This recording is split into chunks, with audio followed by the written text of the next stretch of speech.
Assalamualaikum warahmatullahi taala wabarakatuh. Tajuk Pendidikan Al-Quran dan As-Sunnah tingkatan 4 KSSM, ilmu hadis, riwayah dan dirayah. Apakah pengertian hadis riwayah? Pada sudut bahasa adalah memindahkan sesuatu berita, hikayat dan kisah.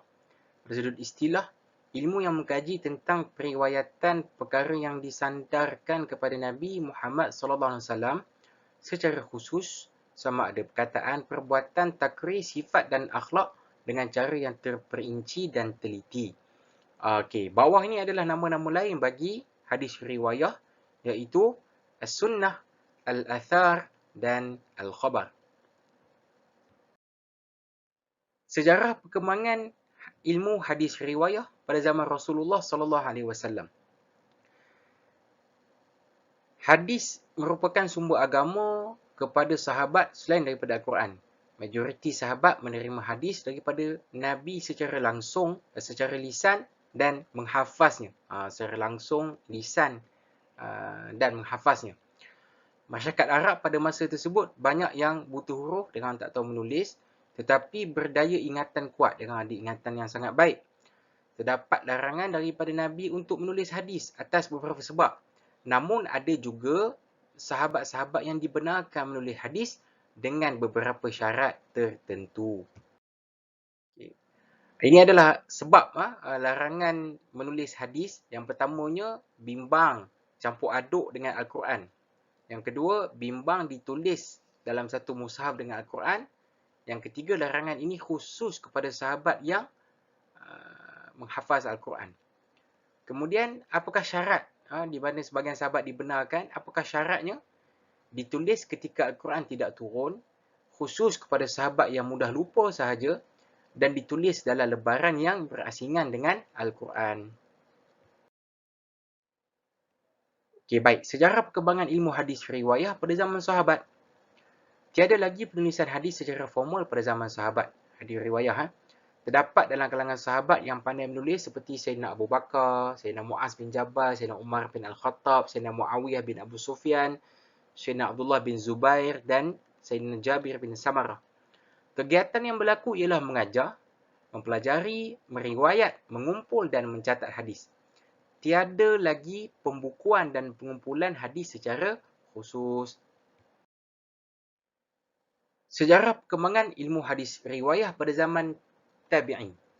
Munculnya Nabi palsu kerana penyelewengan pengikut mazhab seperti mazhab Syiah, Khawarij dan Mu'tazilah, mazhab-mazhab yang sesat di sisi Ahli Sunnah wal Jamaah.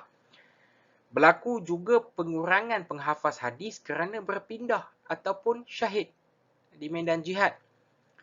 Jadi Khalifah Umar bin Abdul Aziz mengarahkan Abu Bakar bin Muhammad bin Hazm, Gubernur Madinah pada ketika itu, mengumpul dan mencatat hadis.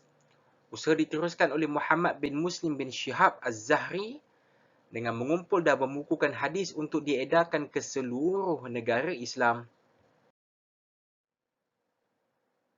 Masih di zaman tabi'in, pada zaman Abbasiyah, Khalifah Abu Ja'far Al-Mansur mengarahkan Imam Malik bin Anas, pengasas kepada mazhab Maliki, untuk membukukan hadis. Imam Malik membukukannya dan menamakan kitab tersebut sebagai Kitab Al-Muwatta'. Pada awal 3 ke 4, kurun ke-3 ke 4 Hijrah, berlaku letusan, ledakan pembukuan hadis.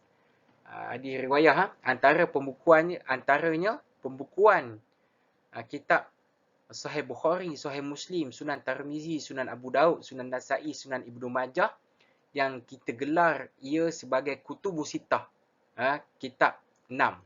Okey, kitab 6 ni dia inilah antara yang berada Sahih Bukhari, Muslim ini ada. Sahih Bukhari adalah penulisan kitab hadis yang paling sahih, diikuti Sahih Muslim, kemudian Sunan Tirmizi, Sunan Abu Daud, Sunan Nasa'i dan Sunan Ibnu Majah. Kepentingan kita belajar tentang ilmu hadis riwayah ni. Yang pertama, syariat terpelihara dan halal haram dapat dilaksanakan dengan baik. Ulama yang mahir meriwayatkan hadis dengan tepat dan teliti. ulama hadis merekod apa yang disalin tanpa sebarang penambahan atau pengurangan. Bukanlah rekod tu macam kita buat hari ni ya, maknanya mencatat ke dan sebagainya lah, perbuatan menunjukkan adanya rekod. Setiap hukum yang ada lebih praktikal dan mengikut sunnah dengan betul dan tepat. Hadis dirayah. Tadi riwayah, ini dirayah. Apakah maksud hadis dirayah? Daripada aspek bahasa adalah mengetahui sesuatu. Istilah ilmu untuk mengetahui keadaan sanad dan matan daripada sudut diterima atau ditolak yang berhubung kait dengannya. Di bawah ni adalah nama lain bagi hadis dirayah. Antaranya mustalahal hadis, usulul hadis ataupun ulumul hadis.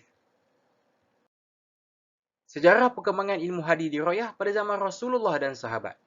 Zaman Rasulullah tak ada timbul isu berkaitan kerana macam kita bincang dalam riwayah tadi, dia terus langsung daripada Rasulullah sahaja.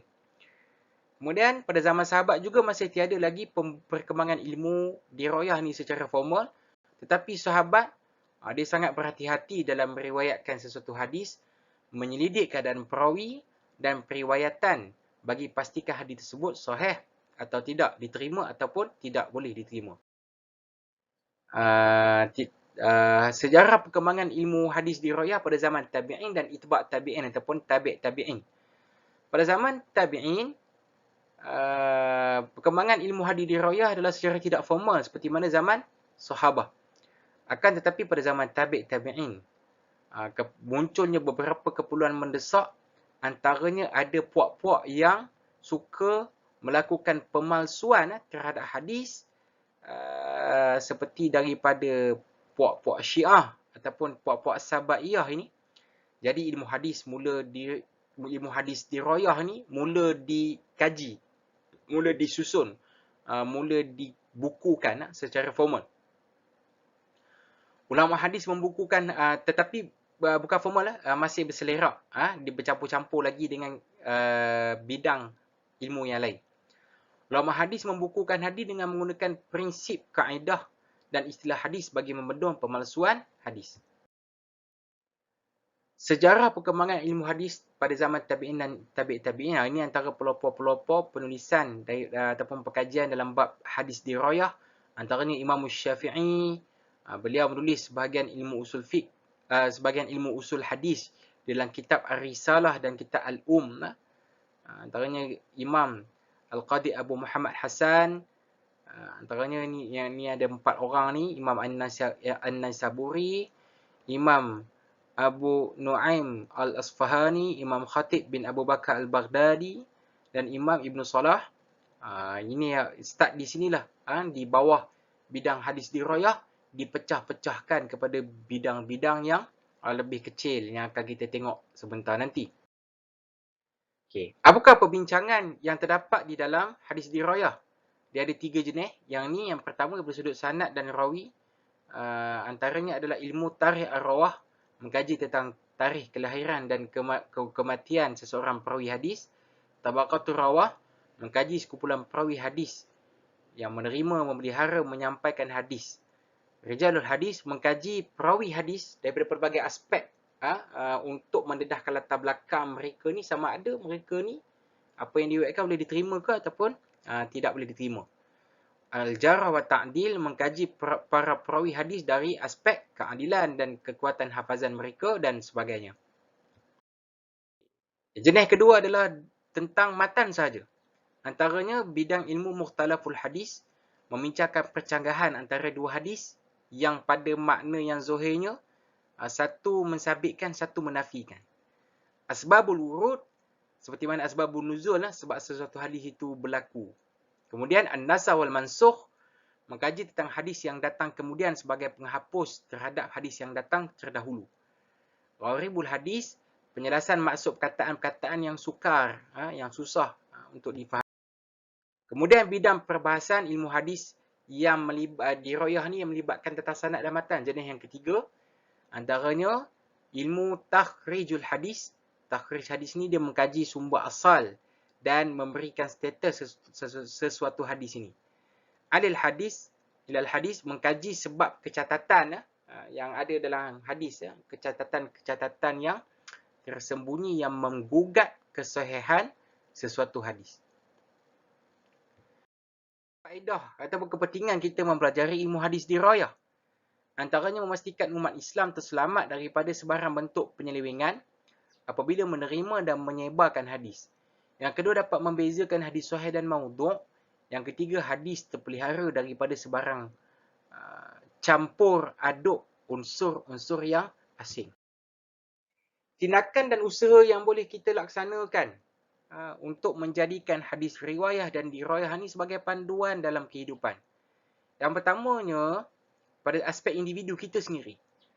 Membaca dan mempelajari kitab hadis, mendalami ilmu ini sebagai asas dalam fahami agama. Apakah masyarakat perlu lakukan? Mengikuti pengajian-pengajian hadis di masjid dan surau. Dalam zaman-zaman total lockdown, tak boleh. Tapi kita masih ada YouTube dan sebagainya. Bertanya dan merujuk pakar dalam bidang hadis. Kalau ada keraguan, nak tanya status hadis dan sebagainya.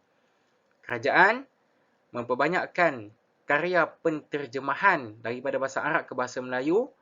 Memperbanyakkan ceramah-ceramah, bengkel-bengkel, seminar-seminar, persidangan-persidangan yang berkaitan dengan hadis. Jadi itu sahaja untuk tajuk ini. Aqulu qawli hadha wa astaghfirullah li wa lakum. Wabillahi taufiq wal hidayah. Wassalamualaikum warahmatullahi taala wabarakatuh.